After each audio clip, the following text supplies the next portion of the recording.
out because we want the table for somebody else. For them, it was more, no, make it a place people want to go to meet their friends, to wherever. My local Starbucks is a complete nightmare, because if I want to go down there to get out of the office for a bit and go and do some work, at 10 o'clock in the morning, all the mothers with pushchairs and babies arrive. And it's a complete disaster, because it is such a nice place to go and read and have a chat. So they competed by, first of all, creating something different about service, most importantly, doing something about a new type of environment. And the third facet of Starbucks that they did very differently was their strategy was not the usual strategy for restaurants, which is open one, when it's profitable, open a second one. When that's profitable, open a third one. What they said is, we're going to be on every street corner. We're going to be better than anybody else at getting in front of customers. So what they're saying is, it's not just that our product's going to be great, but we're actually going to be better than other people at getting in front of customers. It's a bit like with consumer goods. You know, the way to sell a consumer good is to get into every supermarket. As a brand manager, you used to pride yourself on it was because of the quality of your advertising that made your market share go up. Actually, getting into 10 more stores probably had a bigger impact. So, so ways of competing: service, either quality, service, speed, comes from Starbucks. Environment within which you produce your product. The environment you create in which you present your product or service can be a competitive advantage. How you get in front of customers can be a competitive advantage. That's three just from Starbucks. What about these guys? Apple. When you think about Apple, what do you think about that they did differently? Anybody? What do they do? What makes them better? Customer service is certainly a big one with them, yeah? I mean, you know, if you haven't got an Apple helpline, I don't know if has anybody here ever been on an Apple helpline when they've had a problem? You know, they are very good. Oh boy, are they good. Because they don't talk down to you, they don't use lots of jargon and fancy language that people like me don't understand. They really sympathise with you, they work out what your problem is and they help you to solve it. So they do a lot on service, yeah? Anything else for Apple? Shout at me, come on, some of you must have Apple products. Why do you like them? Intuitive, I agree, absolutely. They are so easy to use. You know, they really are. The first time I converted about 18 months ago, the first time I opened it, I knew how to use it almost straight away. It was fantastic. And yeah, so that's another way to compete. So they're competing on, yes, quality of after-sales service. They're competing on ease of use. Clearly they compete on design as well, because they always look cool, don't they? They always look good, you know. So that's three completely different things to the way Starbucks competes. Tiffany & Co. I'm sure you guys all are so wealthy because of the success of the brand that I'm sure you all shop at Tiffany all of the time. But again, Tiffany, what do? They compete on, there's an image of sort of exclusivity, isn't there? They play the exclusivity card, which allows them to move up the price. There's a thing about environment. In their case, it's quality of service to do with personal attention and making you feel like the most important celebrity that's ever walked into their shop, you know. What else do? They have very unique designs. And they rotate them regularly, don't they? So things like, what was it last year? The key, wasn't it? They had a little key shape that they used as their symbol last year. You can tell my wife likes Tiffany. Key shape, and then this year I think it's concentric circles or something. I can't remember. But they're very, you know, and the idea being that I'm told, I'm not a woman myself, but I'm told amongst women, it means you know it's from Tiffany when you see it by seeing the design. Yeah, I'm told that you can do that. So, you know, very distinctive in terms of what they do. McDonald's. Remember when McDonald's first appeared in all of our countries? When somebody, unfortunately, let it out of America. Actually, I lied, because I'm actually big McDonald's. I used to love McDonald's as a kid. But I remember when it first came to the UK in the 1970s. What was the big difference? Speed. Yeah, fast, wasn't it? It was speed of service. We never come across anything. You know, normally, you'd have to go and sit down at a table and wait for some. This is the idea of going up to a counter and getting your food. They didn't have to go and cook it; it was already there. You know, it was speed of service was their critical thing. Critical thing. Obviously, there's a lot they do in terms of going after specific target markets as well. They go after children. You know, so another way of competing is to have a very, very clear, tight target market, isn't it? Speed of service in their case. Lots, obviously, communication, big scale is a big part of theirs.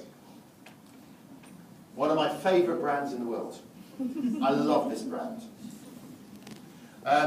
Disney. What did Disney do? Any thoughts? Sorry? Fun. Yes, absolutely.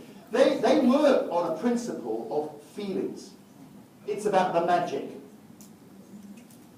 The magic arrived. Feel the magic. And that's what they work to. So they don't have a specific brief. It doesn't say our product will be longer or more expensive or shorter or whatever, or our service will be this. They work their teams around a feeling they want to create. We want everybody to feel like they've had a magical day.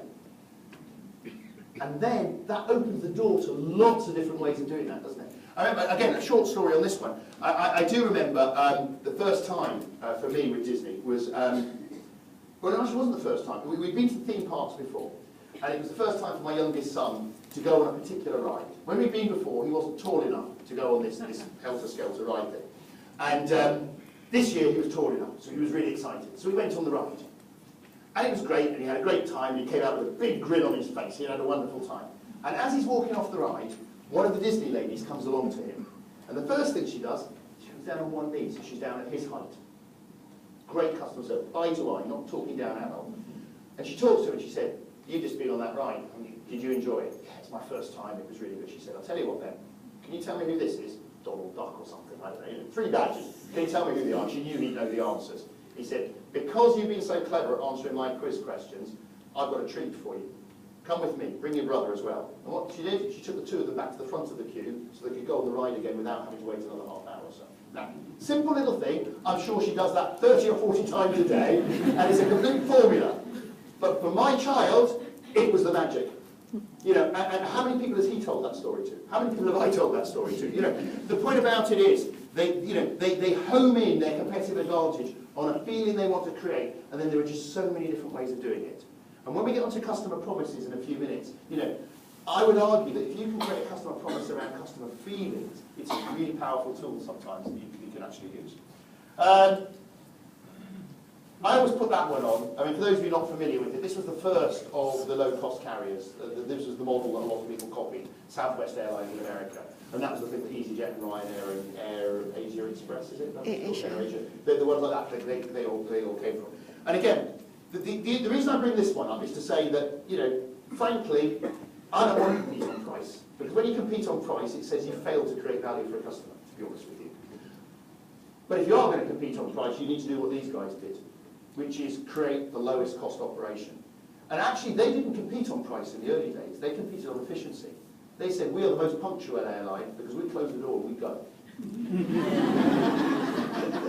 Yeah, and if you're not on board, tough, that's your fault. We said we were going at 10 o'clock, we went at 10 o'clock, where were you? You know, and they used to have an advert with their chief executive missing his aeroplane. You know, we'll even shut out our chief executive if he's not there on time. But I mean, the reason I put this chart up is just to say, look guys, don't forget that when we talk about the customer promise and when we then turn it into things, it's not about product quality necessarily. Product can come in many forms. It could be product quality, it could be product range, you know, it could be distinctivity, it could be the personalization of the product. There's lots of ways of making your product competitive. Then you go to service, and there's lots of ways of making it. Maybe it's speed of service, maybe it's quality of service, maybe it's empathy, maybe it's after-sales service. I mean, that was another one about Apple. You ever been in an Apple shop? A big Apple shop? Do they have one in Kuala Lumpur yet? Yeah, what are we going to do? You know what it's like? When did you ever go in an electrical shop and they allowed you to touch things? It's brilliant, you know. Most electrical shops, they're wired down to stop you stealing them. Whatever. Apple, they say, come in and play. Come and have a go. Have a turn. Because they know they'll sell more by doing that. But you know, around service, there's lots of things you can do. It might be about how well you get in front of customers and what you do there. It might be about communication. It might be about image. It might be about creating a feeling. It might be about speed. It might, you know, there are so many different ways. But how do you choose? You can't do them all. So how are you going to choose which one you do for your customers? And of course that starts off with your customer insight. But then you've got to distill your customer insight down into something you can use. And that's where the customer promise comes in. And the customer promise comes in as your vehicle for creating something out of your insights that gives you a platform for then the transformation. And a couple of principles I'm going to share with you around customer promises through to the coffee break at 1:30. And then what I'm going to do is I'm going to look at your one after the break, and then I'm going to get you into some stuff about stealing ideas from other places and all that sort of fun bits. But I want to just tell you a little story for, about 15 minutes or so. I want to give a quick story about customer promises. The learning, I mean, customer promises came originally from consumer goods, and it was places like Procter & Gamble. And what they said was, and it's kind of tough learning at the time, your world is your product or your service. It's what you do for a living. The message you were given at Procter & Gamble very early on is, the customer does not care about your product. The customer does not care about your service. What they care about is what it does for them. Because it's their world, not yours. And therefore, you would create a customer promise based on the benefit to the customer, not what you do. Now, we all hear that in textbooks and business schools and whatever. But how often do we do it? Because it's so easy to get absorbed into what we do as the centre of everything that we do. And consumer goods would have two. They'd have the benefit, what's in it for me, and the reason to believe, the reason why, which is why I should believe the benefit. So, like a Volvo car, if you think about Volvo cars, what do they stand for? Safety. It's about your safety. What you're buying is safety for your family. The reason why you should believe that is because I've got great seat belts and airbags and roll bars, but the product is second. What matters is the so what question. So what's the benefit for the customer? But it's not just about knowing the answer to that. It's about making the so what question the actual core of your activity. So the brand is about the benefit, not the product is just a reason to believe the benefit. So Volvo cars are about safety. Everything they do is about, we're going to focus on being safer than anybody else. Mars, the chocolate company, they used to be brilliant at this. Every Mars product was sold on a benefit. A Mars a day helps you work, rest and play. Mars bars give you energy. The reason why? Glucose and syrup and chocolate and whatever. My favourite one was a product called Milky Way. We sell in the UK. And this was sold aimed at mothers. Mums, this is the one you can give to your children and it won't spoil their dinner. Because it won't fill them up too much and they'll still eat your nice, healthy, nutritious dinner. The reason why? Well, because it's only about that size from what I remember. It's very disappointing when your mother got your Milky Way. Your Mars bar was this big and the Milky Way was about that size. But also it was light and fluffy and didn't fill you up. But the product was second. So everything they did was about mums and meals. So that's there's a third part to the strategy as well, which is called the tone of voice. I'm going to tell you a little very quick story about that one. The tone of voice. We would also define that. So the strategy, the customer promise, would be written in three parts. The benefit, the reason to believe, or the reason why, and the character or tone of voice. Now that what that message says is, the way you deliver a message is just as important as the message itself. Okay, the way you deliver. And therefore it's important at the strategy stage to define the tone of voice. I mean, it's something you'll know inside out from the marketing point of view. But at the core of everything you do comes the way you say it. And I'll tell you a little story about that, how I